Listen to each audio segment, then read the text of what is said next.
Yeah, it's about time we talk about them. Hello guys, welcome back. My name is Nathan and today we need to talk about the Vancouver Canucks, the winless Vancouver Canucks, a team that has started about as bad as you could possibly think to start. They have been absolutely dreadful, and especially what we've seen over these last couple of weeks, and especially recently, there could be some big moves the Canucks make in the near future. But what happens next with this Canucks squad? What moves could they potentially make to fix things, and what is the direction of this Canucks franchise? Do we see big trades, big firings? What will we see next? Watch till the end for all the latest news surrounding Vancouver, all the latest trade rumors, and make sure to hit that subscribe button if you guys are new. 50% of you guys aren't subscribed, so if you like hockey content, this channel is the place to be. Now, I remember my expectations for this Vancouver Canucks team. Thankfully, I did not have them making the playoffs, but I had them just missing being around the Vegas Golden Knights area where they could have gotten maybe 92, maybe 95 points, but still being one of the teams that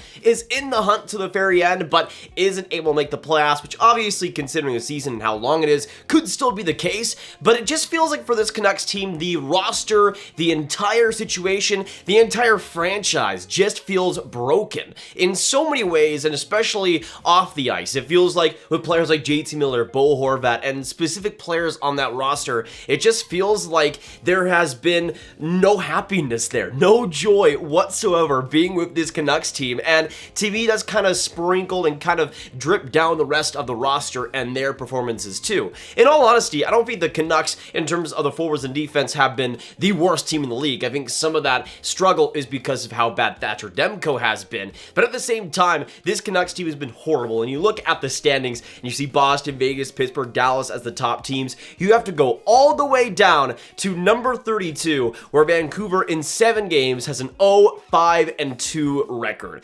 Although there is still a chance they could get better, it just feels like with this core, even if they were to make the playoffs, things would just stay the same, and things would just stay the status quo, which with what we've seen so far of this roster, it just feels like that cannot continue. Now, there were some pretty interesting rumors over the last couple of days surrounding the Vancouver Canucks, and especially after that game versus Vancouver. There was this quote from Elliotte Friedman: "Think we all have to admit that Vancouver has got to be looking for another coach. Doesn't mean they're going to do it, but they have to be looking at it. Boudreau has a reputation as somebody who makes players comfortable. If they make a change, I wonder if they go the exact opposite way." And then Elliotte continues to say, "Does Vancouver want to give anybody term, or do they want somebody to come in just for the rest of the year?" And then Elliotte and Merrick joke the exact opposite of Boudreau's torts, but he's taken. So, I mean, potentially a Barry Trotz if he wants to come to Vancouver. I don't see that happening, but that's kind of along the lines of if Vancouver is going to make a coaching change, what they would do. It just feels incredibly weird that after Boudreau had the second half that he did with Vancouver, how good they were under him last year,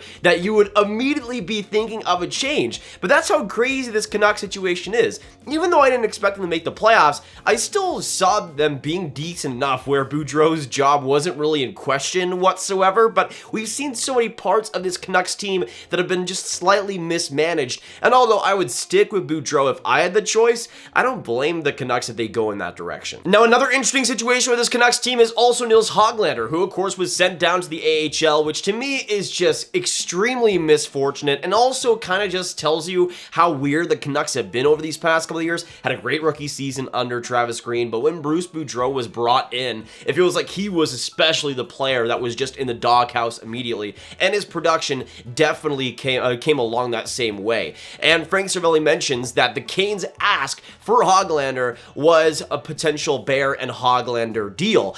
Potentially a 1-for-1. I'm not sure if maybe the Canucks would need to have something more on top of that than just Ethan and Bear, but that's kind of along the same lines. We've already seen some asking prices, some teams checking in on him on a potential deal. For me, if I'm Vancouver, I feel like I'd really want to have another forward instead of getting another defenseman, even though Bear would definitely help. It just feels like, again, the entire roster has issues, and a Hoglander trade wouldn't exactly fix things immediately. But then you go on to this quote from Rick Dhaliwal saying, "As of now, Canucks management has no appetite to trade Hoglander. The players and coach have got to work things out. Management likes this player a lot." Taylor points out that it might seem like management and coach have a difference of opinion on the player, which makes a lot of sense. To me, if I'm the management, I like Hoglander too. I think he's a player that has has top 6 potential, but again, under Boudreau, even though we've seen some players like Elias Pettersson do amazing, for instance, Hoglander has been on just the bad side of things and just hasn't really had any confidence really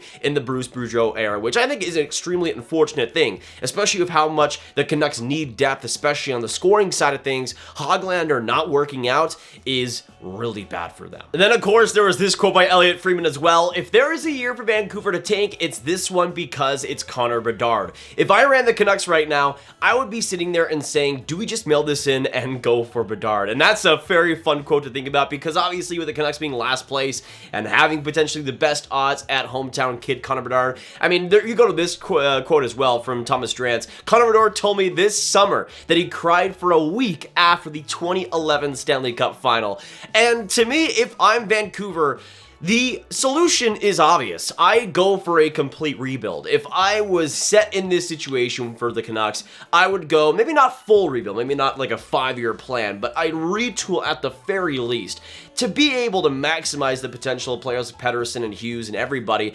To me, it was really interesting when you come into this year and you have all these quotes about the Canucks going forward, especially, of course, with the JT Miller extension, which has proved to be a huge mistake so far. But my opinion for the Canucks was always that that defense wasn't going to be good enough to really get them a Stanley Cup in this era. They needed to bulk up a lot more. That prospect pool needed to get a lot better. That's one of the main things that I think has been wasted for the Canucks. Their prospect pool is among the worst in the NHL, and yet they're wanting to still improve on the roster they have. For all the Stanley Cup teams out there, and especially the teams that continue to have success in the playoffs, your prospect pool continues to need to grind out guys, get developed, especially in the AHL system. And we just haven't really seen that too much with the Canucks over these past few years, and especially in the future, I feel like their prospect pool is so bad to where there's just not going to be enough young, cheap guys on the roster. And with how bad the Canucks cap situation is already, that is a huge problem. So I always thought for the Canucks, going for it over these next few years was going to be a mistake, and 7 games into their go for it era, we've already seen how disastrous it's been. And to me, if I'm Vancouver, this misfortune, this horrible start, might be a blessing in disguise. If I was Vancouver, I'd truly go for the rebuild. And even though I don't know if tank is the right word, I would want to be in a position where I'm in the bottom 5, get me bottom 5 odds for the 2023 draft. Even like a 3rd overall pick, a 4th overall pick. You could get a Matvei Michkov or a Leo Carlsson or some player along that caliber. And to me, even if you lose out on Connor Bedard, you still get some absolutely amazing talents in 2023, and that's where I think the Canucks should really be starting. But if they get Connor Bedard, they don't even have to go full rebuild. I feel like they could get Bedard, get some more prospect depth, especially defensively, and work from there. But I feel like for Vancouver, the writing is on the wall that this roster, this core, is not going to be able to get it done, and it has been so bad so far. But going on to this article talking about trade rumors from the hockey writers and going off a bunch of different news throughout the NHL, there's this section saying Hoglander and Garland not fitting into Canucks plans.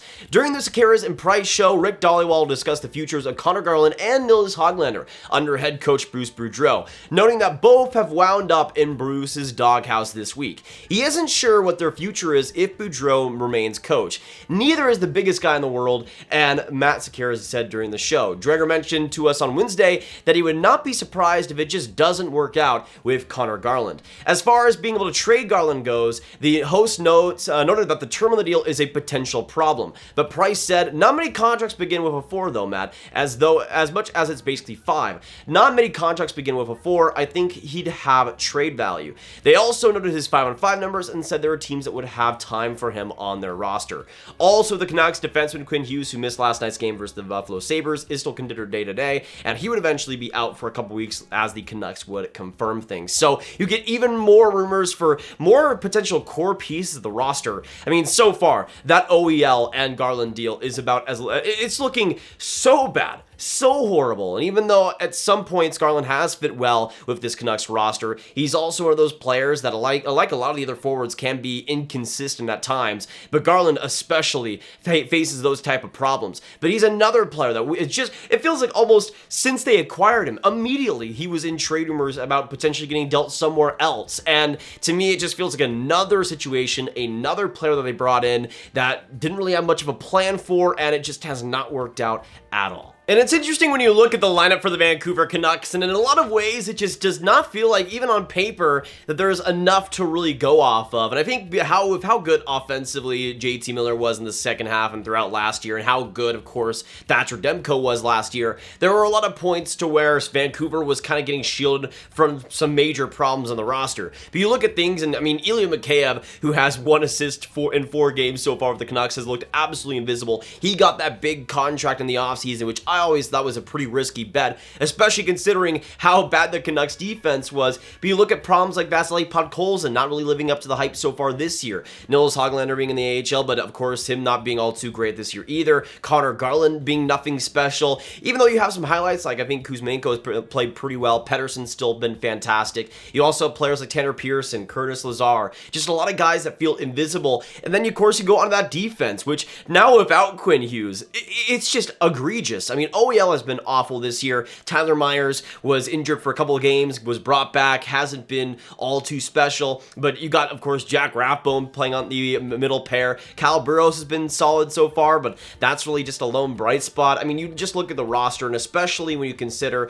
that Thatcher Demko hasn't been much, Spencer Martin hasn't been all too great, and especially when that goaltending fails, there's very little on the roster outside of that to really save them. And we've seen how much of a problem it's been. Even when Demko was great last year, there were still massive problems. And again, especially on that defense. How can you ice this defense and still think you're going to win a Stanley Cup over these next few years? It just doesn't make sense to me. And when you look at their cap situation, it's crazy because you got Elias Pettersson coming off his deal in 2 years, and he is going to get a huge payday. And of course, since they didn't sign him long term like other players, maybe like Jack Hughes, they're probably not going to get the amazing value that they probably would have hoped. You got Brock Boeser coming off in 3 years, his $6.6 million, and considering how kind of iffy he's been over the past couple of years, definitely an overpayment right now. You got Bo Horvat as the captain coming off his deal. To me, there's almost no way the Canucks are going to be able to justify an extension for him, even if he has been okay so far this year. To me, he's one of the easiest bets to potentially get dealt at this deadline. But that's what I think for the Canucks, that direction is so useful. If they do decide to go in that retool, that rebuilding direction, Bo Horvat is a perfect player to trade, and a guy that I still think would have massive value around the league. And to me, that would be a great place to start that rebuild, start that process. But then of course you got JT Miller making 8 years and $8 million until 2023, and considering especially how bad defensively he's been this year, and especially some of the comments he's made regarding fans and things, it's just iffy to see that type of deal happen in the direction of them. Of course you got Conor Garland at $4.9 million on his 4-year deal, and although there could still be some value there, like we talked about earlier with that quote, it still is a pretty bad contract considering his place on the roster. But then you got Elliotte, 1 assist in 4 games in his Canucks tenure so far at a $4.75 million cap hit. And with how invisible he is, especially with a modified no trade clause, you can't have those type of deals. Then you got Tanner Pearson at $3.25 million. Another player that definitely makes way too much and doesn't really have a great place on the roster either. You got Curtis Lazar making $1 million for the next 3 seasons, another kind of Jay Beagle situation if you want to call it that, maybe not as bad, but still another bottom sixer that is getting way too much term. And then you look at the defense, you got Oliver Ekman-Larsson making $7.2 million for the next 5 seasons. I think for him, he was okay at best last year, but of course you got that no move clause, and you got that massive cap hit, and there are worse contracts out there technically, but not many. And I think especially with how bad that Canucks defense is, that is one of the worst situations to be in. Then you got Tyler Myers at $6 million, and I've ranted about Tyler Myers a lot in the past, but I mean, the Canucks defense almost needs him. It's that horrible. But again, just looking at that defense, and especially without Quinn Hughes on it, how many guys are really going to be putting in that great defensive work? Oliver Ekman-Larsson maybe at his best can be okay. Same thing with Tyler Myers, but how many guys are going to be keeping the puck out of the net? And that's why Demko was so special last year. It was because he was really keeping up with that horrible defense around him. And to me, it just feels like for the Canucks, the roster is flawed, and they were pushing ahead, especially the JT Miller extension, with an extremely flawed roster. And again, going back to the Canucks struggles, being as bad as they have been might have been a blessing in disguise. Imagine they just barely made the playoffs this year and just continue to barely make the playoffs, because I think that's what this roster is, really, truly. And they just continued with a roster that of Radley, Pettersson, and Quinn Hughes wasn't able to truly compete. If they decide to go in a retool, I think that's the direction the Canucks should be going for, especially with how solid these next couple of drafts are. And if you're able to get a top 5, top 3 pick in 2023, if you're able to get Connor Bedard, to me, the entire situation for the Canucks has been turned on its head. And I think making that prospect pool as good as possible, putting more resources into development, and making sure, I mean, still, Elias Pettersson is 23 years old. Quinn Hughes is 23 years old. Thatcher Demko is 26. There's still time. And I think there's time to be able to rebuild the cap situation for the Canucks, get a much better defense around Thatcher Demko, and hopefully get a lot more depth in the future. But as of right now, this Canucks roster is broken, and I think it needs serious changes. But that'll be it for today, guys. Thank you so much for tuning into this deep dive into the Canucks, their future, and the current roster, and what we've seen so far. Let me know in the comments down below. What do you guys agree and disagree with, and what should the Canucks do? Do you disagree with my perspective on going on a potential rebuild, retool? Should they continue with this roster? Should they make just a couple of tweaks? Should they go get a defenseman? What players should they trade for? Which players should they trade on the roster? How do they fix their cap situation? Let me know all your thoughts on this messy situation with the Canucks. And of course, hit that like button, hit that subscribe button, hit the notification bell if you haven't already for all the hockey content. And of course, share the video with your friends, with all the hockey and Canucks fans you guys know online, and click this card for all my trade rumor content right in one playlist. My name is Nathan. Have a good one, and I'll see you in the next one. Goodbye.